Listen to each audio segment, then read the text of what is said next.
अगर मुझे 262 से ऊपर वोट मिली तो मैं समझूंगा कि मैंने अपना खेल सही खेला है। ये एक और वोट काटने वाली पार्टी आ गई है। वो मुद्दा था वोट वापसी का, वोट वापसी पासबुक का। जनता के हाथ में राज देने की जरूरत है, जनता के हाथ में अधिकार देने की जरूरत है। मतदान संपन्न हो गया। अब मतदान के बाद में मतगणना की तैयारी है। उस मतगणना को लेकर के सबके मन में वह एक संदेह बना हुआ है कि जाने किसकी जीत होगी और किसकी हार होगी।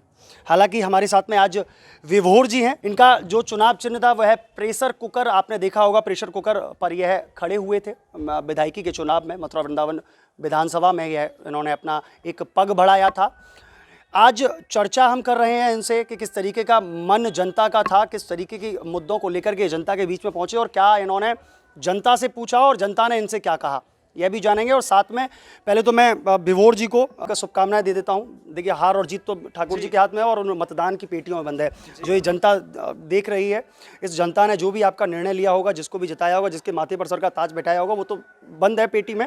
लेकिन वैसे ही मैं आपको एक शुभकामनाएं दे रहा हूँ, जो कि हम सबको दे रहे हैं। क्या क्या मुद्दों को लेकर के जनता के बीच में गए थे और क्या मानते हैं कि किस तरीके का रुझान जनता का आपको मिला है? सबसे पहले तो मैं एक बात बताना चाहूँगा कि मैं निर्दलीय नहीं हूँ। मैं राइट टू रिकॉल पार्टी की तरफ से प्रत्याशी के रूप में खड़ा हुआ हूँ। तो मैं एक ही एग्जाम्पल से क्लियर कर देना चाहूँगा कि मेरे को क्या रुझान मिला और क्या हुआ। जब मैं चुंगी चौराहे पे पहली बार अपना प्रचार करने के लिए निकला था, 1 to 1 एक इंसान से मिल रहा था, तो वहाँ पे एक व्यक्ति ने मुझसे कहा कि ये एक और वोट काटने वाली पार्टी आ गई है। तो उन्होंने मुझसे पूछा कि भाई तुम वोट काटने क्यों आ गए हो? तो मैंने उनको एक ही सीधी सी बात बोली कि जो और बहुत सारी पार्टियां हैं जो सभी सेम मुद्दों पे लड़ाई कर रही हैं चुनाव के अंदर, वो लोग एक दूसरे का वोट काट रहे हैं। मैं जिस मुद्दे पे आज वृंदावन मथुरा विधानसभा में चुनाव लड़ने आया हूं, वो मुद्दा था वोट वापसी का, वोट वापसी पासबुक का। तो मेरा मुद्दा ही अलग है।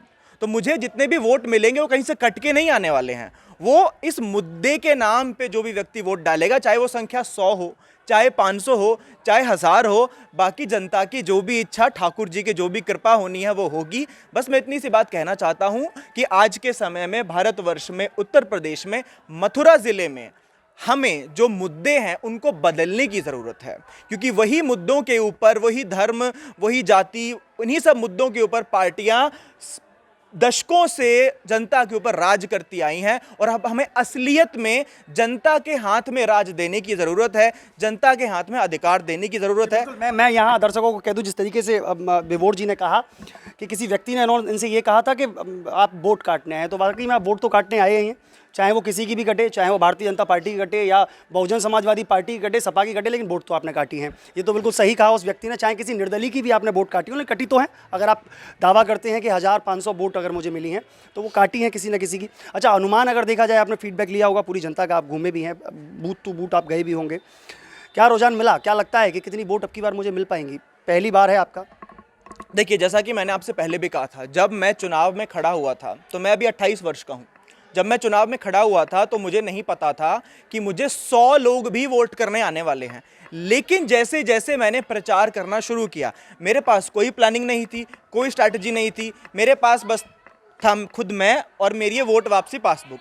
तो ये जा करके मैंने लोगों से मिल करके लोगों को बातें समझाई। मैं करीब ज़्यादा भी नहीं, वृंदावन में अपने पूरे मार्केट में पर्सनली 2000 से 2500 लोगों से मैं पर्सनली जा करके मिला था। ठीक है, अब उसके माध्यम से, क्योंकि ये मेरा पहला चुनाव है, कैलकुलेशन क्या होती है वोटों की मुझे नहीं पता, मैंने अपना एक प्रयास किया है। तो अगर मैं ये बात कहूँ कि मुझे इतने वोट मिलेंगे या इतने वोट मिलेंगे तो मैं गलत करूँगा।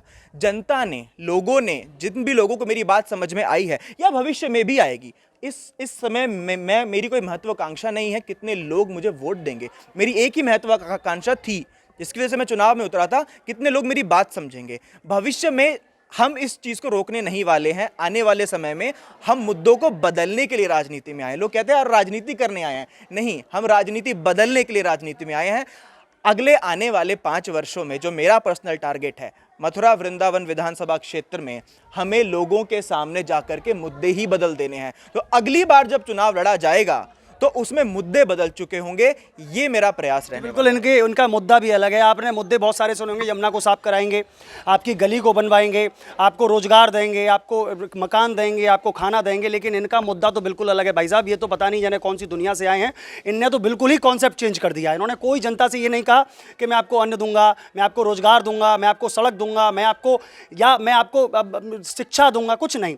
इन्होंने सीधा एक फंडा रखा, बोले कि ये सब सुविधाएं तो सब कुछ करते ही हैं, मैं तो केवल आपको वोट वापसी का कानून दूंगा। जी हाँ, मैं एक बार वो पासबुक जरूर दिखवाना चाहूँगा।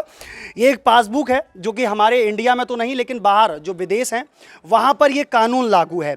इस कानून के आधार पर आप जिसको भी वोट देते हैं, चाहे वो आपको 6 महीने में या साल भर में, शायद इसका कोई दायरा तो नहीं होता होगा, साल भर में या 2 साल में, अगर आपको लगता है कि मुझे ये व्यक्ति पसंद नहीं है, अगर ये प्रत्याशी जो मैंने जिताया है ये मुझे पसंद नहीं है, तो मैं अपनी वोट को उस प्रत्याशी से वापस लेकर के और किसी दूसरे प्रत्याशी को दे सकता हूँ कभी भी।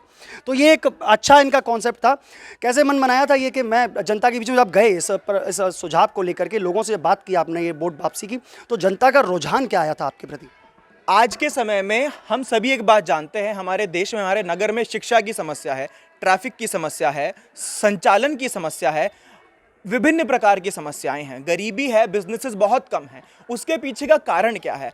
जो इन समस्याओं को दूर करने वाले प्रत्याशी, नेता, अधिकारियों को हम चुनते हैं या जो काम कर रहे होते हैं, वो अपना कार्य सही तरीके से नहीं करते हैं और जनता का उनके ऊपर कोई अधिकार नहीं है। इसीलिए वो बेधड़क होकर के चुनने के बाद में उनको जो मन में आता है वो लोग वह काम करते हैं। तो मैं आप सभी लोगों को एक ही बात कहना चाहता हूँ, बलराम जी के माध्यम से, इनके मीडिया चैनल के माध्यम से एक ही बात कहना चाहता हूं कि अगर आपके पास में उनको हटाने का, जब आपको लगे कि वो आपके लिए काम नहीं करे क्योंकि आप ही ने उनको जितवा के भेजा है, आपके पास में उनको निकाल फेंकने का अधिकार होना चाहिए। अगर आपके पास में वो अधिकार हो, आपको वो अधिकार मिल जाता है, अगर ये कानून छप जाता है, तो वो लोग आपके लिए काम करेंगे, उनकी मजबूरी हो जाएगी, क्योंकि सत्ता तब आपके हाथ में होगी। जो लोकतंत्र की बात कहते हैं ना कि लोकतंत्र में सत्ता जनता के हाथ में होती है, वो 5 साल में एक बार नहीं, पूरे 5 साल आपके हाथ में रहेंगी और जो कार्य नहीं होते हैं वो होंगे, चाहे वो शिक्षा हो, चाहे वो यमुना की सफाई हो, चाहे वो कोई भी चीज़ हो। मैं उस चीज़ की बात कर रहा हूं जिससे सारी समस्याओं का समाधान होएगा। एक एक चीज़ को नहीं पकड़ना है, जो जड़ है। जड़ क्या है? जनता के हाथ से ताकत खींच के नेताओं के पास चली गई है। हमारा लक्ष्य है, हमारा प्रयास है, वो ताकत वापस से हम जनता के हाथ में दे दें। बिल्कुल, वाकई में कॉन्सेप्ट बहुत अच्छा था इनका और कॉन्सेप्ट के बारे में उन्होंने बिल्कुल विस्तृत रूप से आप लोगों को बताया भी। साथ में मैं एक चीज़ और जानना चाहूँगा, फिर वही मेरा एक सवाल कि क्या मानते हैं कितनी वोट आपके पल्ले में है? जो आपकी झोली आपने फैलाई थी जनता के सामने, उस झोली में कितनी वोट आकर गिरी है? कोई अनुमान, कोई आंकड़ा, कोई गणित आपने बैठाई है ऐसी जिससे कि लगे? क्योंकि देखिए 2,62,800 कुछ वोट हमारे मथुरा में पड़ी हैं। इस पूरे में कितना मानते हैं कि कितना परसेंट या कितना वोट आप अपने हाथ में लेकर के जाएंगे? जब मैं ट्वीट कर रहा था एक समय पे, जब मैंने चुनाव में खड़ा हुआ था, मैंने ट्वीट किया था कि मैं चुनाव में खड़ा हो गया हूँ। वहाँ पे मेरे एक मित्र ने एक कमेंट किया था कि जितने भी वोट पड़े, अगर तुम उसका 1% भी ले आते हो तो तुम जीत गए। अगर तुम उसका आधा प्रतिशत ले आते हो तो तुमने बहुत अच्छा प्रदर्शन किया। अगर तुम उसका 0.1% ले आते हो तो मतलब तुम खिलाड़ी हो, तुम खेल में उतरे। तो मैं आपको बोल रहा हूं 2,62,000 का आपने नंबर दिया। मैं बोल रहा हूं अगर मुझे नहीं पता जनता कितना वोट देने वाली है, अगर मुझे 262 से ऊपर वोट मिली तो मैं समझूंगा कि मैंने अपना खेल सही खेला है। बिल्कुल निष्पक्ष भाव है इनका और निष्पक्ष भाव से इन्होंने कह दिया कि मेरे 200 अगर वोट भी मुझे मिली तो मैं विजयी अपने आप को साबित कर लूँगा। जी, मैं बिल्कुल शुभकामनाएं देता हूँ आपको, इतनी वोट तो स्वाभाविक है आपको मिलना। अच्छा, एक चीज़ और मैं चलते लगे, क्या जमानत अपनी बचा पाएंगे? इतनी बड़ी बड़ी जो दिग्गज पार्टियाँ आपके सामने हैं, क्या उनके बीच में अपनी जमानत को बचा पाएंगे? देखिए, मैं फिर से वही बात कहूँगा कि जमानत एक ऐसा टर्म है ना जिसको हमारे मीडिया वाले बंधु बहुत ज़्यादा हवा में उठा के रखते हैं। जमानत का मतलब क्या होता है? चुनाव में हिस्सा लेने के लिए आपको 10,000 रुपये चुनाव आयोग में जमा करवाने होते हैं, जिसको कहा जाता है जमानत। अगर आप 6% के आसपास वोट नहीं ले पाते हैं पड़े हुए वोटों की संख्या का, तो उसको कहा जाता है कि आपकी जमानत जब्त हो गई। मतलब मैंने 10,000 रुपया डाला दुकान खोलने के लिए, वो दुकान नहीं चली, तो क्या हुआ?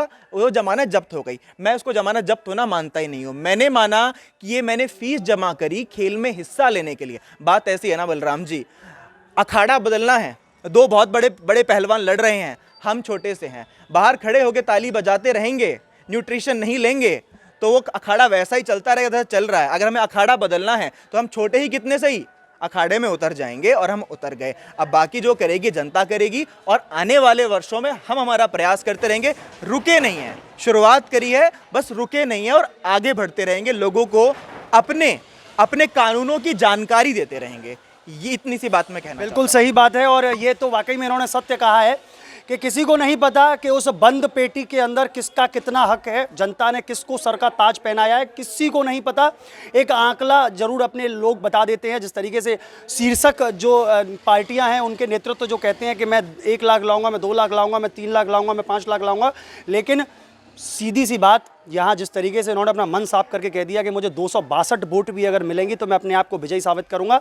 और मैं आशा करता हूं और अपने मन से इनको पहले ही शुभकामना दे चुका हूं और फिर तटस्थ होकर के इनको शुभकामनाएं देता हूं कि भगवान इनको 200 वोट जरूर दिलाए और यह कम से कम अगली बार फिर उस चुनाव में हमको दिखाई दे।